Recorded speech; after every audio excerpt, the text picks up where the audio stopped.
Welcome back to my channel. This is your host, Steve.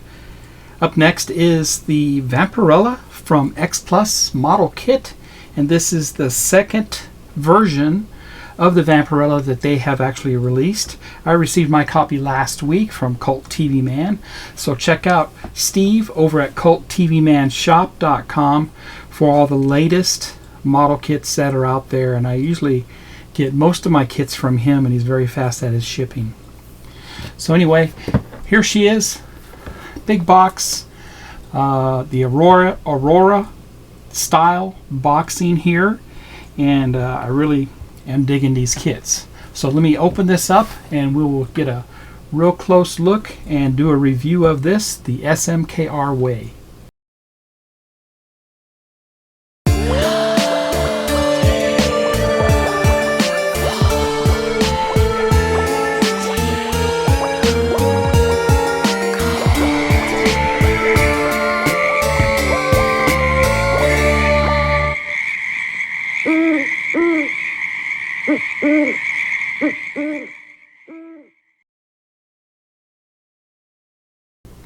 And welcome back. Now, of course, this is the new Vampirella kit from X Plus model kit, like I said. It is actually the second kit that they have released of her, and it's in 1/8 scale. I assume you wouldn't be here unless you knew who she was and what she's about, so I'm not going to get into that. Let's go ahead and open up this kit. Right away, we see everything is pretty much in plastic except for the base. It is molded in a flesh colored styrene, and we have several bags here included. Looks like a total of about 6 sprues and such. And the instructions, like I was saying earlier, they are in the Aurora style instructions, and you can kind of see here they're in a like an old faded yellowish color paper. This is the Jose Gonzalez edition of the Vampirella, very famous. They actually have a yearly calendar of her that you can purchase, so there is a 2023 calendar out there, and it's exactly this pose on the front of that calendar. But this is a fold-out style, and if you look here, that's that pose. Kit number 411. And here's the assembly steps. And a little bit of a closer view there for you. And that's how she looks there with the bat. Step by step. Turn it over on the other side.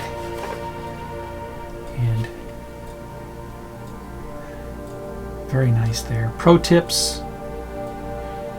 Important information to read first before you build her. But anyway, a couple of other kits that are coming, which is Revenge of the Creature. I look forward to that. And the Tyrannosaurus Rex. Very nice. So look for my review of the first version of this kit that they came out with. And that's this right here, where she's standing in front of a headstone, a gravestone. And that's her beautiful kit. They also came out with a glow-in-the-dark version. This is very much the Aurora style boxing for their monster kits, their classic monster kits. So I really like that. It would be nice if they came out with that style for this too. The same size box. Doesn't look like they could fit the sprues in the same size box, so that's probably why they didn't come out with this in that box. Alright, let me open up these parts and we'll get a closer look at them. And here's the base. We'll look at that first. And like I was saying, it is a flesh colored styrene, and they do have a numbering system for what parts go where on the base. Very cool here. Skull, have an upper torso of a skeleton, and of course all the pertinent information underneath about this is a 2022 Dynamite X Plus company, limited made in China. So there you go. There's the base. Bring over the next sprue, and this is includes her boots, her hair, the name tag for the base.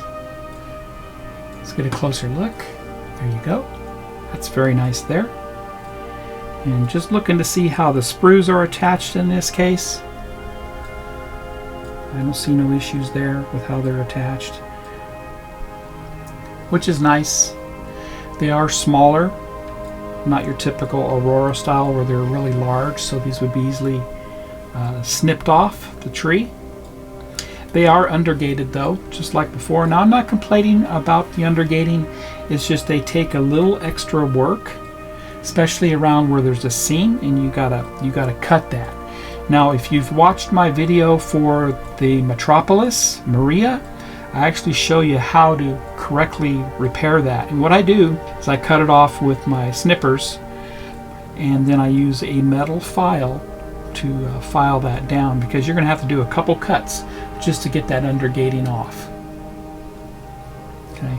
Why they're using the undergating, I don't know, because they don't really use it on this one here, but they do here. So it doesn't really detract anything away from the kit.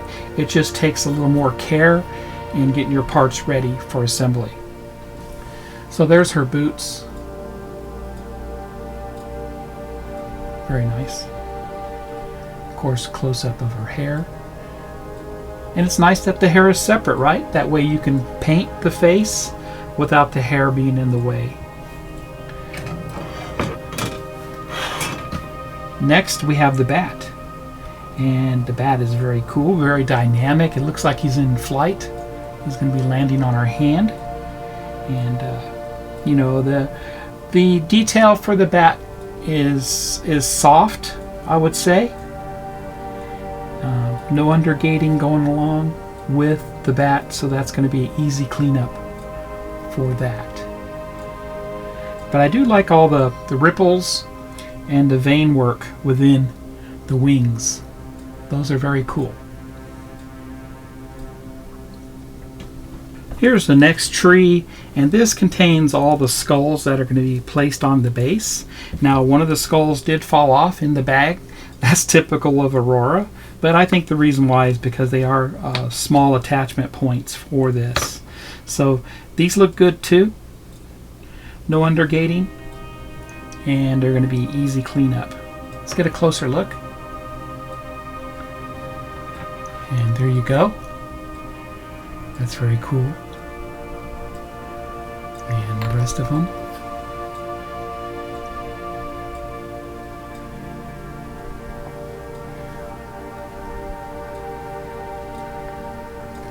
Very nice. And that, you know, just on my hand you can kind of see the size of those skulls. They're very cool. And the next sprue is her Vampirella suit, both front and back, and they actually molded it separately, so you could paint it separately, right? You can go ahead and paint it that very bright red, satin colored, shiny, and that's how it looks there. Once again, undergating, so we're going to have to spend a little more time cleaning this up before we put the two halves together here. There are alignment tabs, but looks good. I like it. Here's the next one. Now this is actually her body. So this shows her back, arms, front half, and you know, the arms are in two pieces for each. Very well detailed there.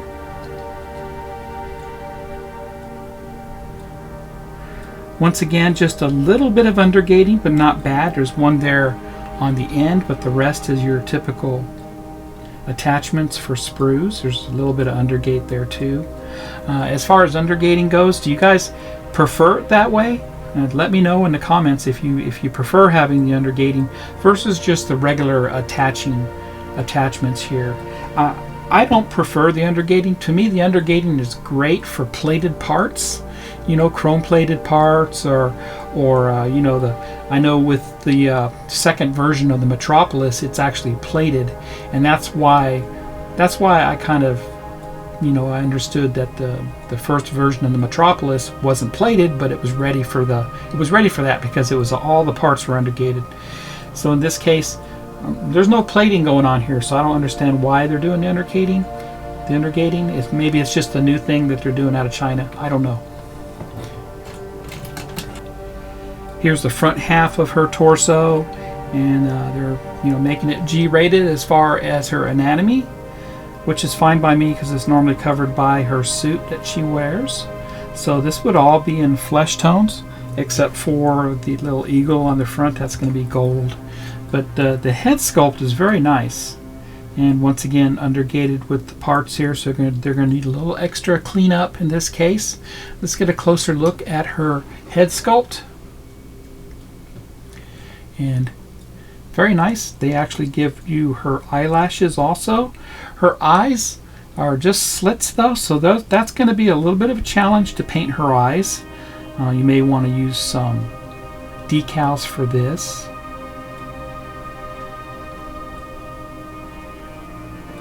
Looks like holes for the earrings. But yeah, there she is.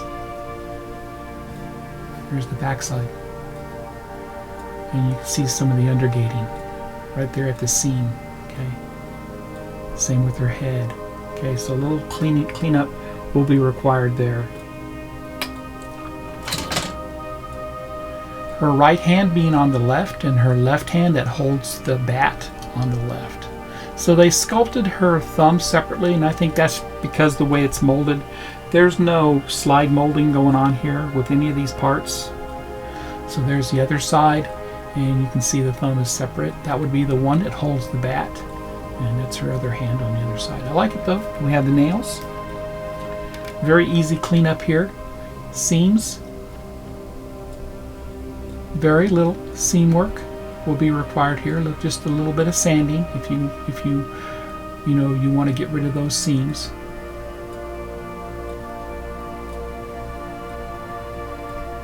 Yeah, sorry, my fingers are dry today. I live in southern Arizona, so it's very dry out.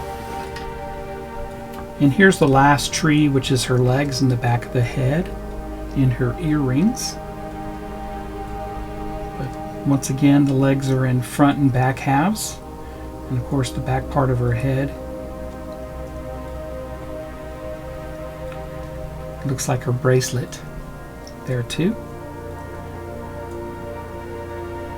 Once again, just a little bit of undergating, but not bad. Mostly on her head and on her knee joint area. So those would need some cleanup. And here's a close-up of the front of her leg and her knee, back of her head, the earrings, the back of the legs, her bracelet, and there you go. Okay, I'll be right back, and I'll give you my overall view of this kit. And there you have it. That was the Vampirella from X Plus Model Kits.